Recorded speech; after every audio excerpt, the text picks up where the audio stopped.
What's good, everybody? It is BBKDRAGOON here, talking about the great news that just came out in the weekly update part 1. I want to say massive thank you to Deej at the very front of this. This is an update that we were all hoping for. It was looking forward to being here on Thursday, but it showed up on Wednesday night. Well, the gist of it is this. After the controversy this week, a lot of it happened. If you're unaware, then you'll just have to take a look over on Planet Destiny's site to catch up. Essentially, you can now buy the Collector's Edition in-game items for $20. That way, you don't have to rebuy content. They listen to us. They're making the adjustments as we speak. So yes, if you want the 3 class items that give XP bonuses, the 3 emotes, the 3 shaders, and I think that's it. There's maybe like 1 or 2 more things that I'm forgetting. But basically, those in-game items you can purchase for $20. That means if you're a player like me who's just buying the Taken King, the $40 version, you can get those Collector's Edition items for just $20 more. And that's awesome. It means we don't have to rebuy content. It's a huge step in the right direction, and I'm very appreciative for that. That took probably a lot of work on their end to adjust the pricing. I mean, not a lot of work for them to deploy those items, but to adjust the pricings and do what they needed to do. They operated pretty quickly. I'm pretty pleased there. Luke Smith offered a heartfelt apology regarding his comments in the Eurogamer interview.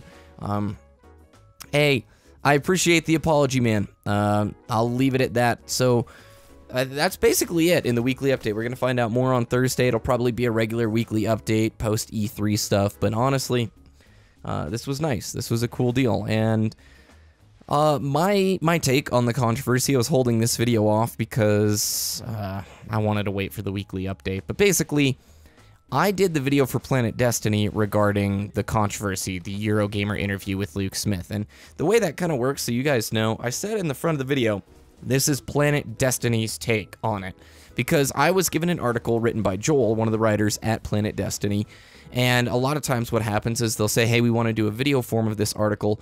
Can you get me some voiceover that basically is the article paraphrased and in your own words?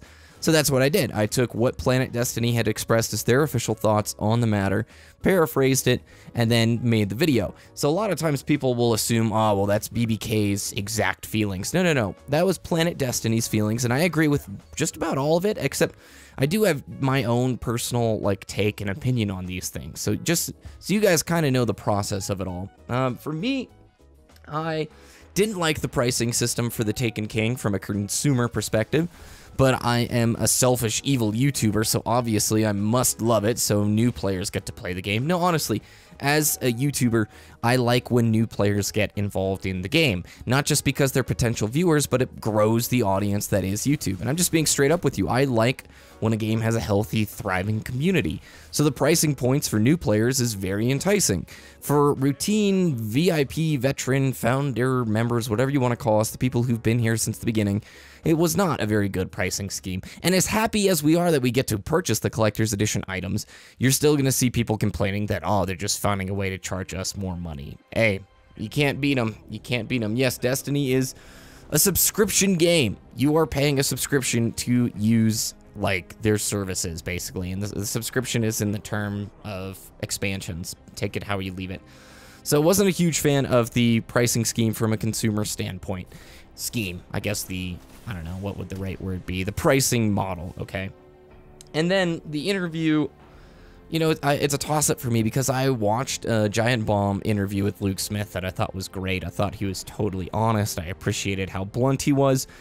But in the Eurogamer interview, yeah, it came off really rude to Destiny players, to people that love this game, who've invested a lot of time, money, and energy into it.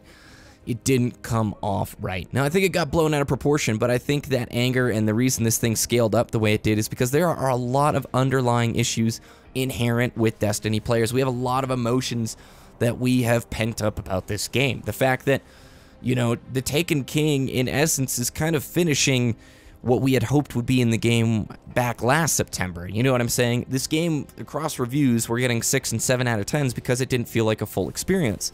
Now, at this point, after all the DLCs, I do think it's a much more full experience. But, you know, you have the interview, you've got people touchy on the surface, so it just created a recipe for a disaster And you really had this fire burning underneath about vault space, which is still an issue. Private matches, when are those going to enter the playing field? Is the experience really worth the money that we're paying? All of these things live under the surface, and then you pour gasoline on the fire when you have that Luke Smith interview, especially when we're all concerned about those collector's edition items, which I'm glad that they're doing this. I really do applaud Bungie and Deej for reacting as quickly as they did. This doesn't solve all the problems and issues that we have, and hopefully this doesn't leave, like, I mean, they didn't even talk about the Red Bull thing that's going on, which that's another video for another time, honestly, but I mean, my 2 cents, my takeaway on this, the interview was unfortunate. I'm glad they apologized. I'm glad they're giving the collector's edition option to purchase for just $20, which is really cool. But this is exposing underlying emotions that we still have. Weapon balancing, we want that to happen. Vault space, private matches, the extension of the story and endgame activities. There's a lot still under the surface here that we haven't touched upon, and I imagine there's going to be a few more incidents in the coming probably 6 months that might light this fire again. What do you guys think about all of this? I appreciate you watching it, and thank you for sticking with me this week and understanding, you know, when I do videos over on Planet Destiny, it means there might be a delay on here with my opinions about them. Have a good day. We'll see you next time.